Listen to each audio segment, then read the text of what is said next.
ไหว้พระขอพรองค์พระเจ้าทันใจหลวงพ่อประเสริฐเจริญพรอวยชัยให้ท่านสุขใจทั่วกัน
เวลาและวารีมิได้มีจะคอยใคร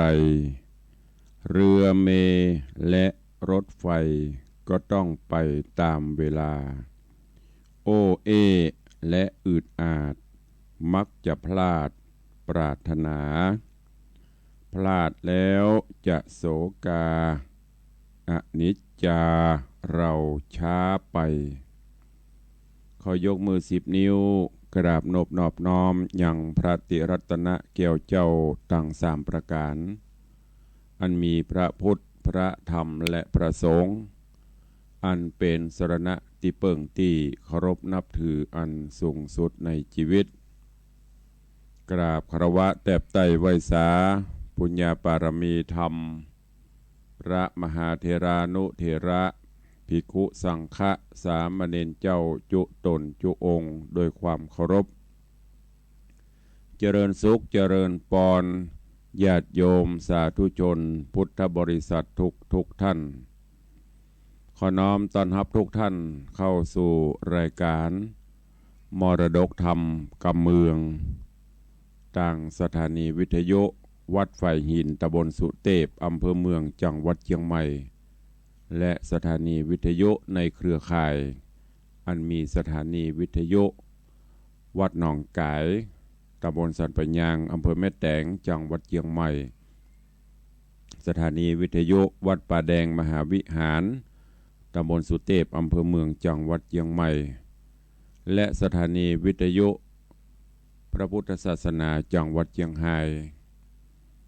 ตลอดจนวิทยุชุมชนเสียงตามสายหอกระจายข่าวตามวัดตามวาตามหมู่บ้านต่างๆที่ได้ร่วมกันเผยแผ่นำธรรมคำสอนสู่ญาติโยมพร้อมกันนี้เจริญปรญาติโยมติดตามรับฟังและรับชมทางเฟซบุ๊กเฟซไลฟ์ทางอินเทอร์เน็ตและเว็บไซต์ต่างๆอยู่ในเวลานี้รายการนี้ดำเนินโดยอาตมาภาพพระครูวิสิทธิ์ศรีลาภรณ์เจ้าคณะตำบลป่าแดดเจ้าอาวาสวัดวังสิงห์คำตำบลป่าแดดอำเภอเมืองจังหวัดเชียงใหม่เป็นผู้ดำเนินรายการก็นำสาระธรรมะแบบปืนบ้านล้านนามาพบปะญาติโยมศรัทธานาบุญเป็นประจำกูเจ้าตั้งแต่เวลา6 โมงไปถึง7 โมงโดยประมาณยกเว้นพี่น้องต่างเชียงรายที่ฟังจากวัดพระแก้วก็ฟังกันเมื่อค่ำเมื่อคืนปากันวันนี้อากาศยามเช้าก็จะเย็นๆหน่อยแล้วก็ควายมาก็อากาศเริ่มอบอ้าวร้อนขึ้นวันประเดี๋ยวนี้อุณหภูมิก็รู้สึกจะสูง30ปลาย40ปลายความร้อนอบอ้าวก็เป็นอันตราย ต่อร่างกายตัวตลอดจนตั้งสุขภาพต่างๆเนอะก็พยายามข่มจิตข่มใจทำจิตทำใจให้เย็นจะไปให้มันฮ้อนโดยโลกจะไปให้มันฮ้อนโดยกายที่สำคัญนั่นก็คือปล่อยจิตปล่อยใจให้ว่างก็จะทำให้สุขภาพจิตดีขึ้นสุขภาพกายเขาก็จะดีตัววันนี้ก็ยังอยู่ในช่วงของวันมหามงคลของปวงชนชาวไทยเฮาแต่ว่านี้ท่านทั้งหลายก็อาจจะได้รับชมการถ่ายทอดสดทั้งภาพและเสียงจากสถานีโทรทัศน์ทุกช่องจากสถานีวิทยุทุกสถานีที่ได้ถ่ายทอดสัญญาณพระราชพิธีบรมราชาภิเษกพระบาทสมเด็จพระเจ้าอยู่หัวรัชกาลที่10ซึ่งตะวันนี้ก็มีพระราชพิธีหลายขั้นตอนอันเป็นภาพที่ปรับปลื้มปีติยินดีของหมู่เหล่าประสบกนิกรปวงชนชาวไทยทุกหมู่เหล่าและก็เป็นภาพประวัติศาสตร์ในยุคของครูเฮาทั้งหลายที่ได้เกิดมาในภายใต้ร่มบรมโพธิสมภารของพระองค์ได้เห็นภาพอันนี้จะได้เก็บได้จดได้จำไว้ตลอดชั่วชีวิตเฮาในรัชสมัยของพระเจ้าอยู่หัวรัชกาลที่9บางท่านก็อาจจะเกิดตันได้หูได้หันพระราชพิธีส่วนหมู่เฮาที่อายุ40-50นี้ อาจจะบ่ได้ตันหันพระราชพิธีในตอนนั้นเฮาก็ได้มาพอได้มาหูมาหันในต้นรัชกาลของพระองค์รัชกาลที่10เป็นภาพประวัติศาสตร์วันนี้ก็ยังจะมีพระราชพิธีแห่งหลายขั้นตอนอยู่บ่ไปทางใดบ่ติดอย่างก็พอกอยรับชมพระบารมีของเปิ้นไปตัวของพระองค์ท่านบางท่านก็อาจจะเดินทางไปร่วมที่กรุงเทพนี่นะว่าเป็นวันมิ่งมหามงคลของปวงชนชาวไทยเฮาทุกหมู่เหล่าที่ได้ร่วมกันน้อมเกล้าน้อมกระหม่อมถวายพระพรบ่ว่าจะเป็นต่างพุทธจักรและต่างอาณาจักรส่วนราชการหน่วยงานต่างๆเพิ่นก็ได้จัดกิจกรรมเพื่อถวายเป็นราชกุศลในการที่พระราชพิธีบรมราชาภิเษก ซึ่งปฐมบรมราชโองการของพระองค์ท่านที่ได้พระราชทานตอนตะวาเราจะสืบสานรักษาสืบสานต่อยอด ตลอดจนปกครองบ้านปกครองเมืองโดยธรรมเพื่อประโยชน์สุขของมวลมหาอาณาประชาราษฎรนี่เป็นพระปฐมบรมราชโองการของพระองค์ซึ่งทุกท่านก็คงจะรู้จะทราบไปแล้วอันนี้ก็นำมาเล่ามาอู้ให้ฟังเข้ามาสู่ถึงเรื่องของพระธรรมเทศนาเราก็ยังอยู่กันในเรื่องของจุมป่า4ต้นผ่านไปแล้ว7-8 ตอนด้วยกันวันนี้ก็มาฟังกันต่อจากเมื่อตะวาที่ได้เทศนาไปซึ่งในตอนตะวานี้อัคคีก็เป็นมเหสีหลวงเหมือนเก่าเหมือนเดิมระยะต่อมาบ้านเมืองก็อยู่ร่มเย็นอยู่ประกอบกับพญาบ่มีลูกบ่มีผู้ที่จะมาสืบสันตติวงศ์หรือว่าสืบพระราชบัลลังก์ก็ได้ฮือมเหสีถึง2เข้าเฝ้าแล้วก็ได้ได้จ้าว่าตั้งแต่นี้ไปฮือแม่นางทั้ง2เนี่ย หมั่นประพฤติวัดปฏิบัติธรรมเน้อจำศีลกินทานผู้ตั้งจิตอธิษฐานขอลูกขอเต้าขอผู้มีบุญมาปฏิสนธิในพระคันเพื่อที่จะได้สืบบ้านแตนเมืองเฮาในอนาคตการเมื่อปัญญาจุลนีได้สั่งอีแล้วทางฝ่ายของปทุมมาก็ได้เริ่มปฏิบัติจำศีลกินทานปั่มเป่งภาวนา ขับมากับไหว้พระสวดมนต์ตั้งจิตอธิษฐานนึกถึงคุณพระพุทธพระธรรมพระสงฆ์คุณพ่อคุณแม่เตปาอาหักตลอดจนถึงองค์อมรินทร์พระอินทร์เจ้าฟ้าน้อมลำลึกถึงตลอด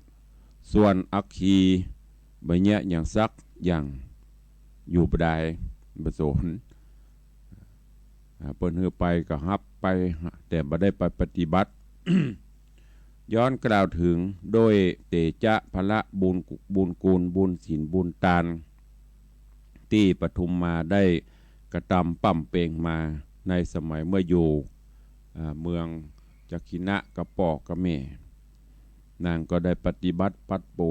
รักษาศีลปั่มเปงภาวนาไหวคุณปอกคุณแม่สิ่งศักดิ์สิทธิ์ทั้งหลายจนกระทั่งโดยบุญบารมีนี้ฮอนไปถึงองค์อมรินทร์พระอินทร์เจ้าฟ้าหินปันธุกรรมพระศิลาอาจที่นั่งของพระอินทร์ก็ฮ้อนกระด้างท่านเจ้าก็ส่องหูเล็งหันลงมาว่าโอเป็นว่ายอดสลีสุพรรณผู้มีบุญก็คือปทุมมาปรารถนาใครได้ลูกถึงยิงถึงใจนี่เอาไว้สืบตระกูลแตนบ้านแตนเมืองไปเมื่อหูจะอี้กับฟัง เสด็จไปแห่มสวรรค์ชั้นหนึ่งก็ไปหันเตบบุตรเทวดา4 ตนอยู่ภาษาแก้ววิมานคำเป็นพี่เป็นน้องเกิดห่วมต้องเดียวกันหันว่าอายุไขของเทวดาเทวบุตรเทวดานั้นจะหมดจากสวงสวรรค์ละจะต้องลงมาเกิดก็ได้ทุนเจิญฮื้อลงมาเกิดในต้องของปทุมมาซึ่งเป็นมเหสีของพญาตันเต้าจุลนีในโขงเมืองปัญจลนคร ได้ลงมาสู่ต้องของนางในขณะที่เทวดาจะเสด็จลงมาสู่ต้องปทุมมาก็ได้ฝันหันแล้วก็นำเอาเรื่องราวนี้ไปกล่าวไปบอกฮือพญาตันเต้าจุลนีพญาก็ฮือโหนมาตำนายตรายตักก็หูว่านางจะมีลูกย้อนกล่าวถึงอัคคีพอหูเช่นนี้จิตใจความคิดอิจฉาริษยาก็เกิดขึ้นละเอาถ้านางมีลูกแล้วเฮาจะเป็นจะใดเฮาก็จะเป็นผู้ที่บ่ได้รับการเอาใจใส่ละทรัพย์สินสลิงคารสมบัติพัฒสถานราชบัลลังก์ก็จะต้องตกไปเป็นของนางละจิตใจเริ่มคิดไปในทางที่บดีละก็เลยแต่งไปแสดงความยินดีกับปทุมมาโอ้ม่วนจาหวานแล้วก็ตีสนิทกับหมู่นางสนมข้าทาสบริพารตีเฝ้าปทุมมาเอาของฮื้อพ่องประทานของนั่นของนี่ฮื้อเข้าเอาเข้าหมู่อำมาตย์ก็ดีหมู่ข้าทาสบริพารนางสนมกำนันก็ดีก็เริ่มมีความเก่งอกเก่งใจนางก็เริ่มปฏิบัติไปกับน้อยแล้วก็หาวิธีต่างๆอยู่แต่ว่าได้เทศนามาถึงที่นี่เวลาหมดลงวันนี้ก็มาฟังกันต่อว่าอัคคีจะกึดแผนการอันอย่างแข็มแล้วบุพกรรมหรือบุญกุศลอันใดจะมาเกิดกับปทุมมาเรื่องราวของจำป่า4 ต้นจะเป็นจะใดขอเจริญปอนญาติโยมทั้งหลายได้ติดตามรับฟังในตอนต่อไปณ โอกาสบัดนี้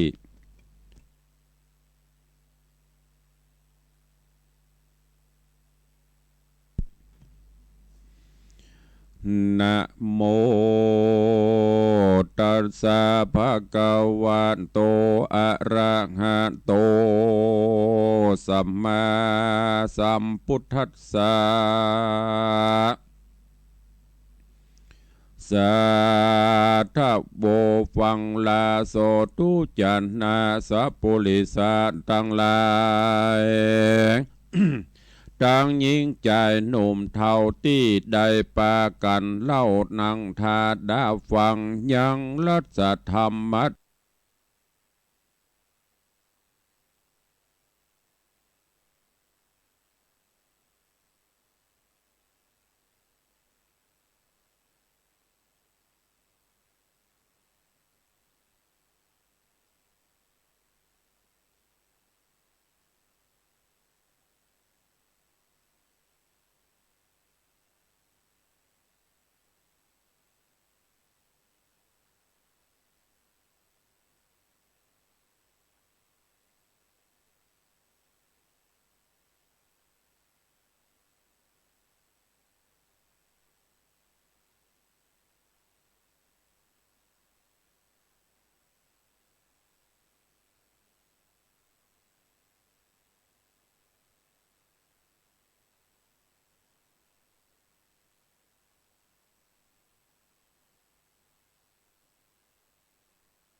ทัสสะมาเสปาริปุณเน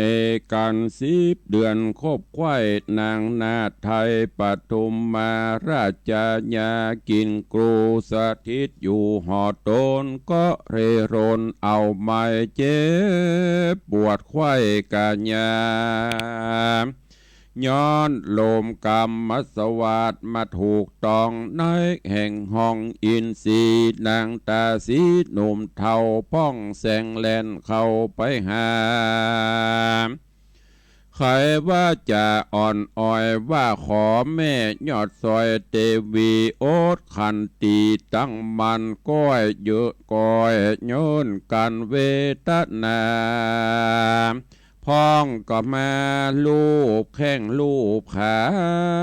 นวดฟันพ้องลักเล่นดันพันภายไปทุนถวา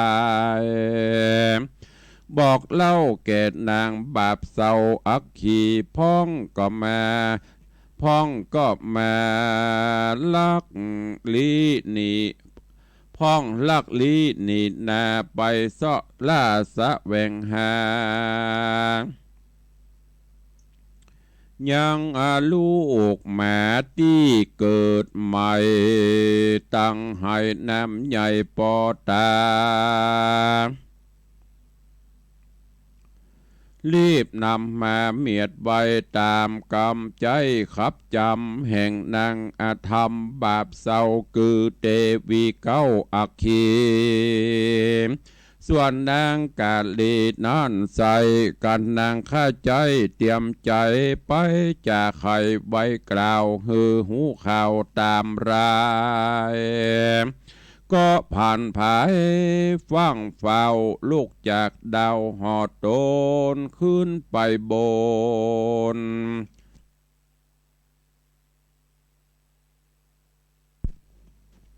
ขึ้นไปบนปราสาทแห่งนางนาถปฐุมมาแล้วแสงจะลมเล่าหือนางนอนเอาเบาใจว่าดูลาสาลีน้องใบน้องจานจุงโอดกลันเนินนายจากสบายจากสมไปไฟหอยได้ลูกน้อยสมสาลีแถมสาลีเจ้าปุลีตัวดาวได้จื่นยาวเจยบานนางผีมานบาปกราลิร่ำวานานาแล้วบอกนางกันยาข้าใจอันนางไกลหอดอันนั่งไกลหอดในเอาภาษาใบวิเศษมาจากเขตกาสีดำดีก้าใหญ่มามัดไว้ตึดตาแล้วแสงจากกล่าวถอยหือนางยอดซอยเบาใจว่าสรีดงไว้น้องเนาพาสูตรลูกเต่าหัวปีบอกวันดีจักพอยังลูกน้อยหนอเรียวไวเงี้ยวหัวใจไม่เดือดจักเป็นปิเลือดสยบตายการเจ็บหายไม่ผ่อนบ่ปวดห้อนกะญาใจดีมาดังเก่าก้อยพอนาลูกเต่าเตรียมคิงสะลีนางยิงยอดซอยงามจื่นจ้อยปฐุมาฟังกำจ๋าบอกเล่าแห่งนางบาปเศร้าอักขีใส่ใจว่ามีดังอันลวดดักอยู่หันตามกำฮืดนางอาธรรมบาปบ้าไอมัดตาไว้ตืบตันก็มิงหันและนาตัดสมิงคะเนในขณะนั้นใส่นางนาถไทยปฐุมมาก็พาสูตรโบตาลูกเต่าปูทวนเก้าหัวตีนางตาสีอยู่ไกลก็เอาก็ถือเอาได้เลี้ยวไวเอาใส่หายน้ำใหญ่ตืดเมียดไว้บาดเดียวนางสมสาเลียวยอดซอย ก ก็พาสูตรลูกน้อยทวนสองตาสีปองถ้าพอก็ถือเอาลูกน้อยนอเรียวไว้รีบนำไปใส่ไว้ในไหใหญ่จอมการนางจอมขวัญนอนหน้าเอาซ้ำว่าพาสูตรลูกเต่าทวนสามตาสีลามแบะตาสีลามเวทไก่ถือเอาได้บัดเดียวแล้วรีบเรียวใส่ไว้ในไหนาใหญ่ในไหน้ำใหญ่สับปันสารีสุพันยอดซอยก็พาสูตรลูกน้อยสูตรไป โดนบุญหลายมากเต่าเป็นหน่อเจ้าโปธิญาณเจ้ากุมารบุญเก่โป้นจากต้องแม่ยำได้ก็จำไอห้องให้เฮือแม่ไทยสายตาได้สัญญาเป็นแก่นว่าเสียงนั้นแม่นเสียงคนเป็นเสียงดุนจานผ้าโปกปั่นเมียนไขว้ใส่ตะไลคำใหญ่นำมาวางก้องตาตอนหน้าแห่งนางนอดลาสมสลีเกสบายดีก้าใหญ่อันมัดไว้ตืดตาหืดนางปฐุมมาเล้งพอได้แจ้งต่อตาตนก็มีหันแลนาสาปันนาปฐุมมาส่วนนางปฐุมมาดอดเต่าหันลูกเต่าเกิดมาเป็นหมายินสั่งการหลายหลากบ่จ้างปากกรรมใด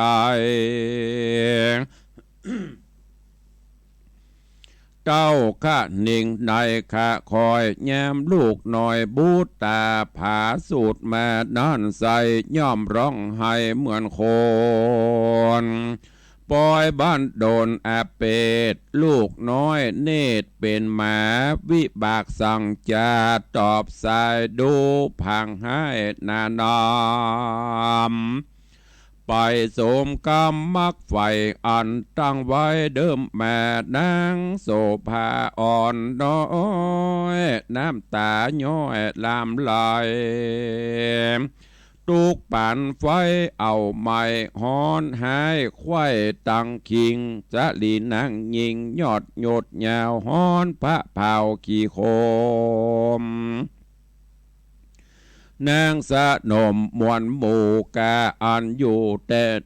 แห่แน่กันเขาป้ากันเหิดสู่แสงงืดอยู่จุคนก็มีแลนะเมื่อนั้นนางอักขีบาปเศร้าแสงตันเล่าไข่จ้าว่าดูลาปฐุมมาเฮ้ยยอดโซอยพอดลูกน้อยมึงนางดูใจจางแต่เล่าย้อนลูกเต่าเป็นหมาพิษธรรมดาแต่ไทยบ่หอนได้เกยหาน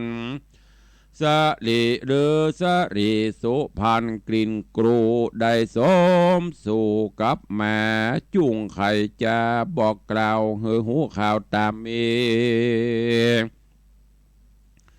นางสมสลีนาไทยอกเอาไม้เป็นเปรียวตัวคนเดียวกลางหมู่ไข่กล่าวอูกำได้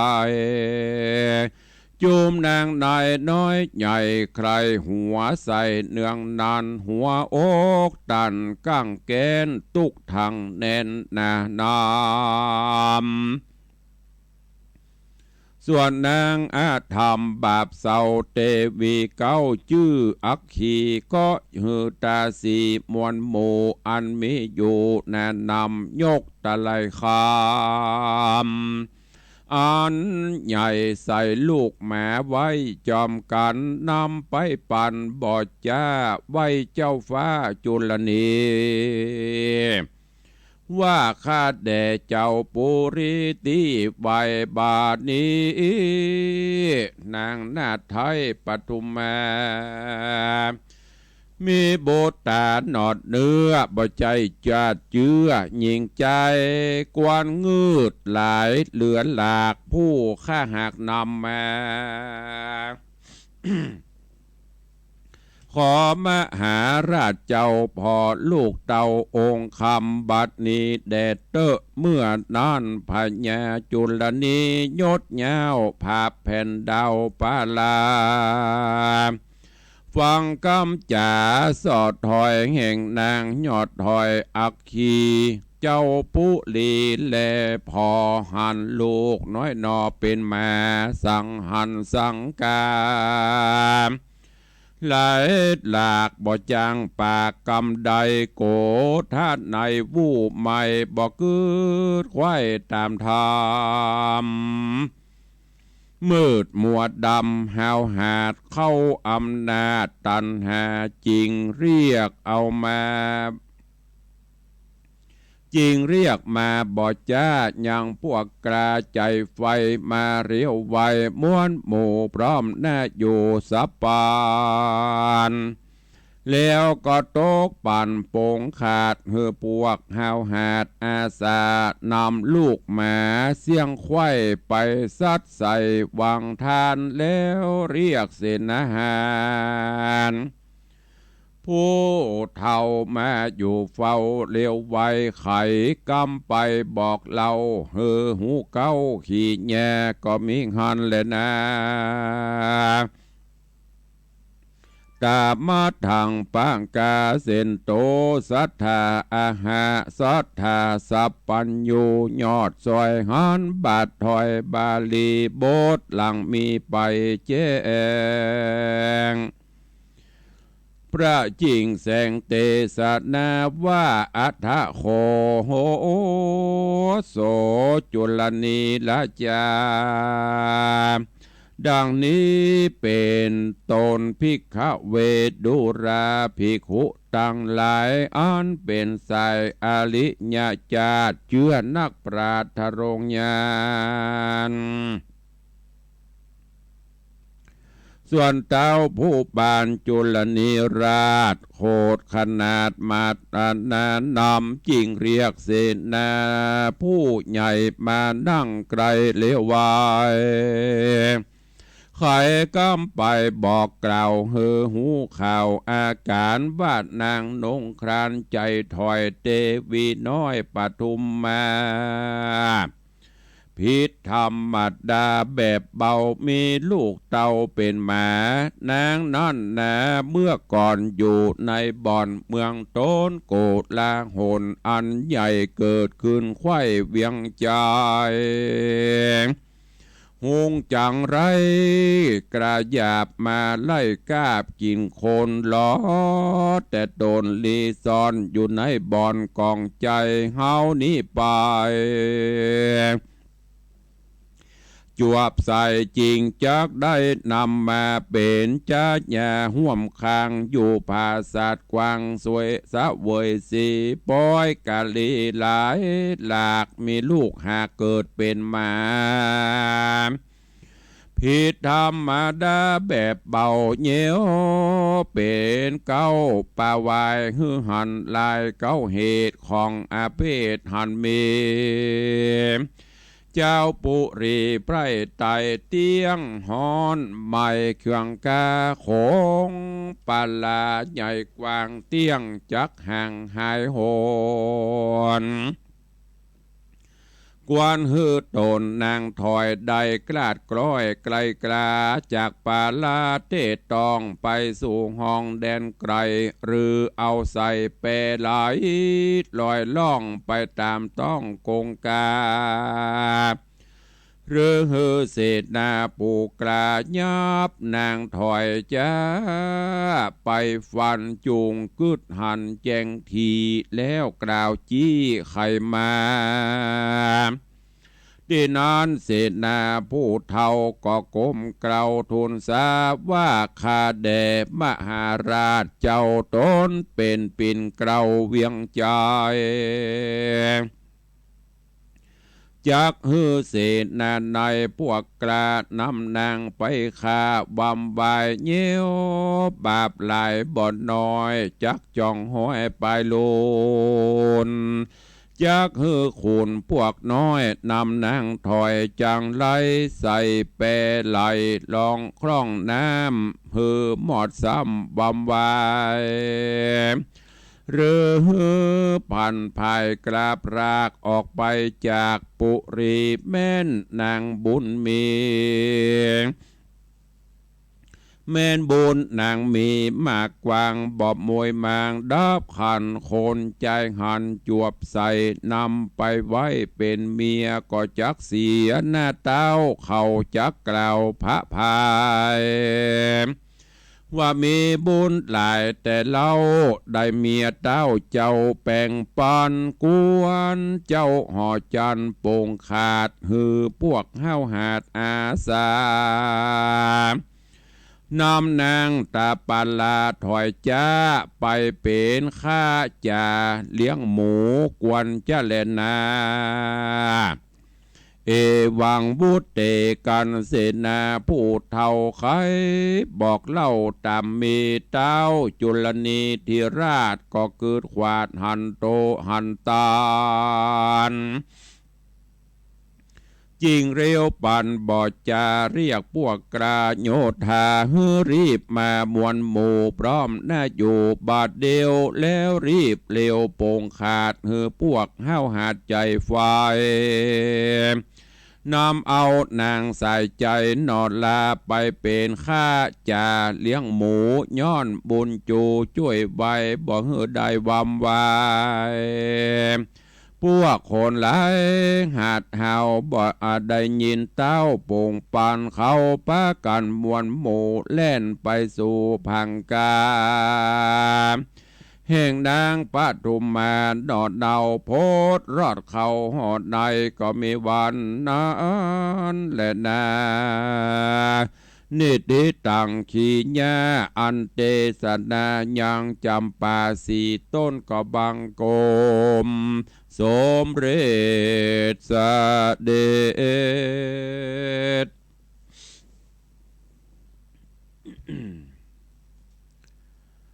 ญาติโยมสาธุชนทั้งหลายก็ได้ติดตามรับฟังจุมป่าสี่ต้นผ่านโป้นไปแหมต่อหนึ่งเรื่องราวก็เข้มข้นม่วนงันสันเล่าขึ้นติดตามรับฟังกันไปเนอะที่จบไปนี่เป็นตอนที่เก้าละตะกี้ต้องขอสู่มาสัญญาณอินเทอร์เน็ตหลุดไปเหตุกรรมไฟฟ้าที่ห้องส่งใหญ่วัดไฟหินกระตุกดักไปเหตุกรรมกำลังดักไปพบโทรศัพท์เขาโละละก็เลยตอนนี้ดีปกติละต้องกราบขอบพระคุณเมตตาของท่านผอ.ท่านพระครูสมุวิศวัตรได้ควบคุมการกระจายเสียงคือชัดเจนสู่ญาติโยมในเวลานี้ก็คอยติดตามรับฟังกันในตอนต่อไปเนอะอันเป็นตอนที่10ตอนนี้อาคีเริ่มแผนการนับตั้งแต่เปิดเกิดมาลูกเปิดเกิดเป็นคนจะดีอาคีเอาลูกหมามาเปลี่ยนให้เปิ้นโดยสมรู้ร่วมคิดกับหมู่นางสนมนางมูนีกับบดีอันเนี้ยเปิงพ้นบ้านนะคนเขาบเดียวเคารพนับถือกันที่เงินเข้าที่ไหนเดือดร้อนที่หั่นเข้าวัดก็เดือดร้อนวัดเข้าบ้านก็เดือดร้อนบ้านเข้าเมืองไหนก็เดือดร้อนอันนี้อาคีก็วางแผนจัดดีใส่ตกปั่นรางวัลฮื้อกับเหล่าเสนาอำมาตย์เหล่านางนาสนมจนตายใจนี่ได้เดือดก็บ่ได้ล่ะเปิ้นสตางค์ฮื้อกับแวบเปิ้นอย่างฮื้อกับแวบเอาสุดท้ายมาต้องตกเป็นขี้ข้าเปิ้นเจ้านายเกิดลูกเป็นคนแต่ศัตรูสั่งฮื้อเปลี่ยนก็เปลี่ยนอยู่เอาหมามาเปลี่ยนฮื้อเปิ้นเอาลูกเปิ้นไปไหลน้ แล้วก็กราบทูลเทศทูลเรื่องราวต่างๆใส่ไข่ใส่ความใส่ไข่ใส่นมเข้าไป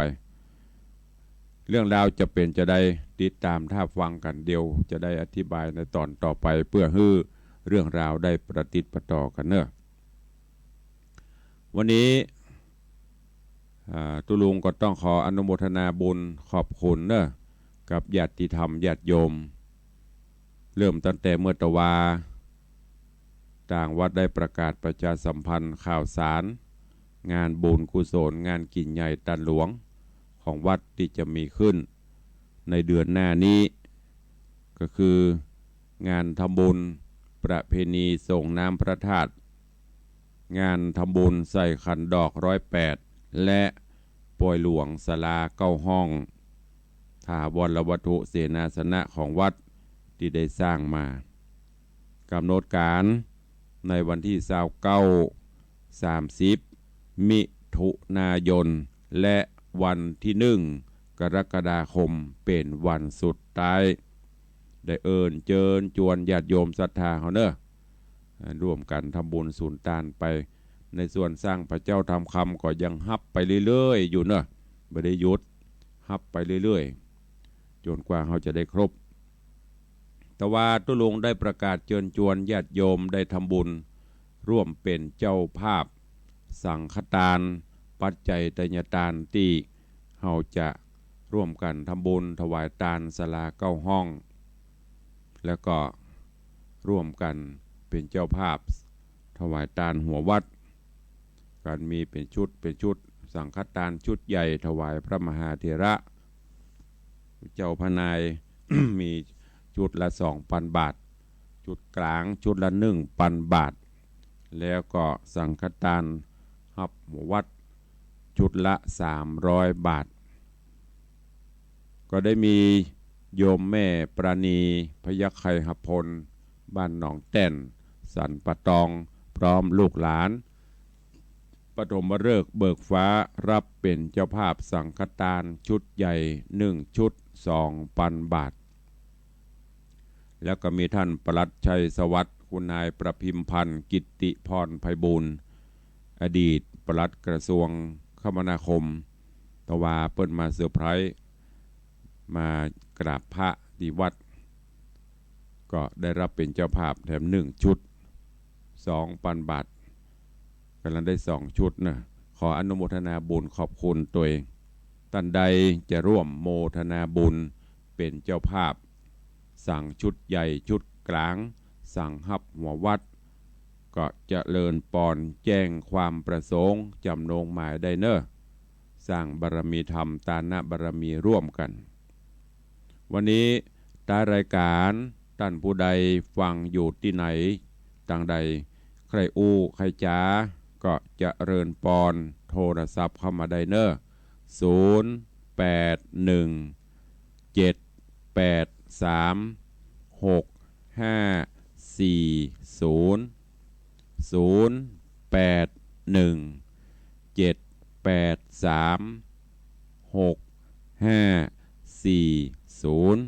โทรศัพท์เข้ามาได้ร่วมรายการใต้รายการประมาณ 4-5 นาทีก็จะได้ร่ำได้รากันไปวันนี้ญาติโยมที่จะมาร่วมโมทนาบุญมาเยี่ยมมาเยือนตุลุงที่ในวัดก็ขอเป็นช่วงบ่ายเนอะช่วงเจ้าช่วงมะงายช่วงควายวันนี้จะได้ไปเจริญพระพุทธมนต์สืบชะตางานอายุวัฒนมงคลวันเกิดของท่านดร.อุดรพันธ์จันทรวิโรธวันนี้เป็นวันครบรอบวันเกิดเปิ้นที่บ้านของท่านเพราะฉะนั้นใครจะมาร่วมมาเยี่ยมมาแอวก็ขอให้เป็นช่วงบ่ายสักบ่ายโมงบ่าย2นี่เนอะขอเจริญปอนแจ้งให้ตัวเองเจริญปอน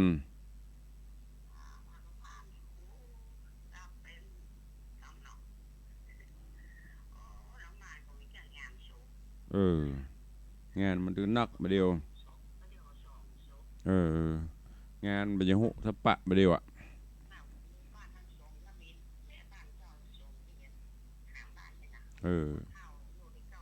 อ๋อช่วยกันไปเนอะเป็นยัง งานบ้านงานวัดงานอย่าช่วยไปเหนื่อยกับพักเหมือนเดียวกันรู้เจ้าก็เหนื่อยโยมก็เหนื่อยเออเออเออเออเออขอบคุณนักเนอะเจริญปอนเนอะสาธุเจ้าไม่ปั่นรายงานเหตุการณ์บ้านใจสถานมีกระสบ เป็นยังมันถึงเวลาของเปิ้นถึงเวลาไปก็ต้องไปอยู่ที่ไหนก็จำเป็นต้องไปสายต่อไปเข้ามาใครจะอู้ตัวมีก็จ้าใครฟังอยู่ที่ไหนตั้งใดพ่องขอบคุณกับทุกท่านเนอะที่ได้ติดตามรับฟังเป็นกำลังใจในส่วนที่จะมาร่วมบุญกุศลเนอะตุลุงได้สร้างพระพระห้องว่าพระเจ้าตันใจ แต่บัจเจเป็นเล็กน้ำพีบัจเจเป็นเล็กอื่นเนอะเป็นพระสำหรับที่ตัวจุบทองเข้ากรอบไมคอนสวยสดงดงามแจกเฮือไผ่ก็เป็นที่ประทับใจบัจเจแจกมอบที่เปิดมาห่วมพบุญในคราวนี้ก็เช่นเดียวกันท่านผู้ใดร่วมเป็นเจ้าภาพสังฆทานถวายหัววัดก็ดีสังฆทานชุดใหญ่ชุดน้อยชุดกลางก็ดีก็จะได้มอบเป็นไว้กับตนกับตัวปกป้องคุ้มใครโดนบันดาลให้ประสบความสำเร็จตันอกตันใจเพราะว่าพระเจ้าตันใจแบบห้อยคอ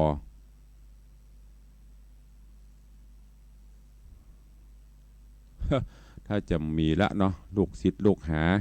ญาติธรรมตุลงไปตั้งใดกันหุบมด แม่เจ้านี่มีแค่แม่บุญป่านคนเดียวดักปิ้งบินบ่อยหายไปเนาะตุลงก็เริ่มสุขภาพบ่ค่อยเต็มร้อยละ ก็แหมสัก2-3 เรื่องลองดูอาจจะใจสลับเวลาพ่องเพราะปกติเตะตึงวันนี่ก็เหนื่อย งานศาสนกิจอันอื่นที่จะทำก็บ่ค่อยได้ทำมันต้องเตรียมเวลา กับเตะกับญาติโยมศรัทธาแต่ถ้าคนฟังมีน้อยลงก็จะได้ตัดเวลาลงพ่องเนาะตัดเวลาลงให้พ่องเพราะว่าจะได้ฮือรูปอื่นตนอื่นเปิ้นมาดำเนินรายการแทนเหี่ยพ่องศรัทธาอาจจะอิ่มจะก่ายละอิ่มก่ายจะได้สังเกตพอกูเตือนนี้ใต้รายการจะมีแฟนครับมีญาติโยมติดตามแจ้งผลการฟังจากที่หันที่นี่แต่หลังๆก็จะมีแต่หมู่เก่าๆแม่ออนเหียแม่กวงเหียหมู่เนี่ยแวดวัน4-5 คนนั่นแสดงว่าบุคลากร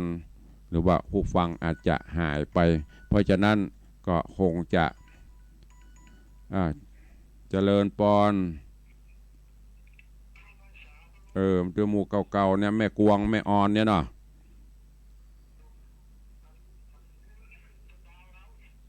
เจียงดาวโต่งข้าวพวงเนาะสาธุมันมามีภัยฟังกันย้างพ่องกันเนาะเปลี่ยนตนอื่นป่นมาพ่องเด้อขอบคุณเนอะพ่อเนอะสาธุมีเนี่ยโต่งข้าวพวงเหียแม่กวงเหียแม่ออนเหีย4-5 คนกับเด็กหญิงจันคำแสงบุญเฮดกี้ดับกำโพลนพรวดล่ะแม่จันคำนี่ปะโตได้นะดักป๊อบจดปั๊บ ก็ทุลงดำเนินรายการตั้งสถานีวิทยุโดยเฉพาะเกิดที่104นี่มาก็10 กว่าปีแล้วก็ฮะตั้งสถานีเปิดใหม่ๆละก็ญาติโยมศรัทธาเกือบปนจะก่ายเกณฑ์พ่องบ่ฮู้ก็อาจจะลดเวลาลงพ่องลดเวลาลงอาจจะเหลืออาทิตย์หนึ่งประมาณสัก2 วันเนาะจากปกติทุกเช้าเขาอาจจะลดเวลาให้ตนอื่นรูปอื่นเพิ่นมาสลับเวลาพ่องศรัทธาก็จะได้ฟังกันหลายรสชาติเพราะว่าฟังตุลุงตึงวันจะก่ายจะแกนโมโหวันนี้โอไปเวลาก็จะหมดลงละเหลือเวลาแถมประมาณ2-3 นาทีข่าวสารต่างๆก็มีแจ้งเนาะเพราะว่าช่วงนี้เป็นช่วงของงานส่งพนห้องอย่าส่งน้ำพระธาตุเจ้าเจดีย์ แล้วก็วันที่18ก็จะเป็นวันสำคัญในทางพระพุทธศาสนาวันสำคัญของวันสำคัญในทางพระพุทธศาสนาวิสาขบูชาก็ขอน้อมเอิญเชิญชวน